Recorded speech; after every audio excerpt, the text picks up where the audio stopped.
आज हम उस पवित्र समय की ओर लौट रहे हैं हाँ।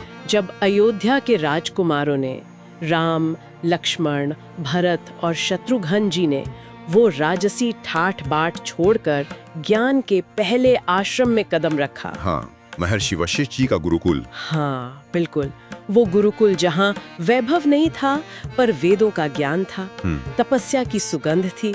सोचिए जरा, राजा दशरथ के पुत्र पर गुरु के सामने केवल शिष्य। सही बात है। मर्यादा पुरुषोत्तम बनने की जो यात्रा है ना, उसकी नींव शायद यहीं रखी गई थी। बिल्कुल। तो आज की हमारी ये जो चर्चा है वो इसी आरंभिक शिक्षा पर है, जो हमें ग्रंथ बताते हैं, जो विवरण मिलते हैं उनके आधार पर। हाँ, और ये देखना बड़ा दिलचस्प है कि कैसे गुरु की छत्र छाया में इन दिव्य बालकों ने जीवन के वो पहले अमूल्य पाठ सीखे। बिल्कुल, अयोध्या का राजमहल, हाँ। जहाँ हर सुख था, हर सुविधा थी जी। पर जैसा आपने कहा, वो चार नन्हे कदम एक अलग ही दुनिया में जा रहे थे। महर्षि वशिष्ठ का आश्रम। वो राजकुमार वाला पद वो पीछे छूट गया, अब वो बस शिष्य थे। और हमारे पास जो ग्रंथ है ना, वो इस बदलाव को बड़ा मार्मिक ढंग से दिखाते हैं। हाँ। मतलब ये सिर्फ जगह बदलना नहीं था, ये तो जीवन को देखने का नजरिया, उसका परिवर्तन था। और वो आश्रम कैसा रहा होगा?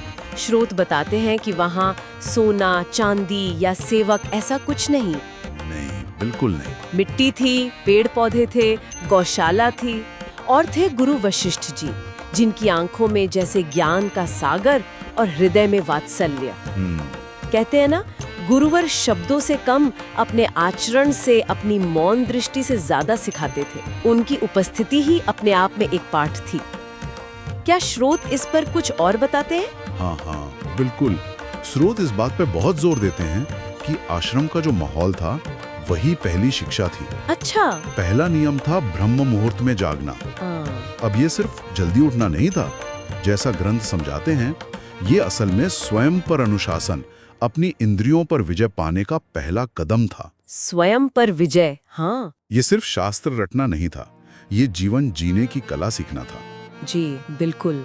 दिनचर्या में संविधा लाना, गुरु की सेवा करना, यहाँ तक कि भिक्षा मांगना, ये सब कर्म जो थे वो चरित्र निर्माण का हिस्सा थे। अद्भुत। और वो जो चारों भाइयों के बीच का प्रेम था, आपसी सामंजस्य, वो भी तो सीखने लायक है। हाँ, वो तो है ही। लक्ष्मण जी जो हमेशा राम जी की छाया की तरह साथ रहते थे। ये सिर्फ भाई का प्रेम नहीं, ये तो निस्वार्थ समर्पण है ना, जिसका वर्णन हमें कई जगह मिलता है। बिल्कुल बिल्कुल, एक आदर्श है वो।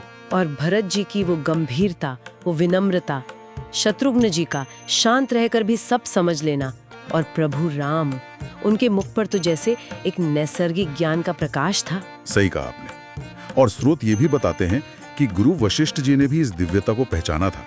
उन्होंने केवल अक्षर ज्ञान या शस्त्र विद्या ही नहीं दी, वो बालकों के मन में गहरे सवाल जगाते थे। एक बड़ा ही विचार करने लायक प्रसंग आता है, जब गुरु ने पूछा, राज्य कब न्याय का प्रतीक बनता है? हाँ। ये सवाल सिर्फ एक राजकुमार से नहीं था, ये भविष्य के धर्म स्थापक से था। और तब बालक राम का वो जवाब, जो आज भी हमारे दिलों में गूंजता है, श्रद्धा जगाता है। जी। कितनी सरलता से पर कितनी गहराई से कहा, गुरुवर, न्याय तभी सार्थक है जब उसमें दया का समावेश हो। दया का समावेश। सिर्फ दंड नहीं, करुणा से भरा न्याय। स्रोत कहते हैं कि ये सुनकर गुरु वशिष्ठ जी बस मुस्कुरा दिए, जैसे उनकी तपस्या सफल हो गई। हाँ, जैसे वो यही सुनना चाहते थे। ये सिर्फ बातें नहीं थी, ये तो जीवन दर्शन का सूत्र था। सत्य वचन। असली शिक्षा शायद कक्षाओं या डिग्रियों में नहीं मिलती। नहीं। जैसा इन विवरणों से पता चलता है, सच्ची शिक्षा तो जीवन के अनुभवों से, चुनौतियों से और ऐसे गुरुओं के मार्गदर्शन से मिलती है जो हमारे अंदर सोए हुए विवेक को जगा दें, हमें सवाल करना सिखाएं। हाँ, जो दृष्टि दें, समझ दें। बिल्कुल।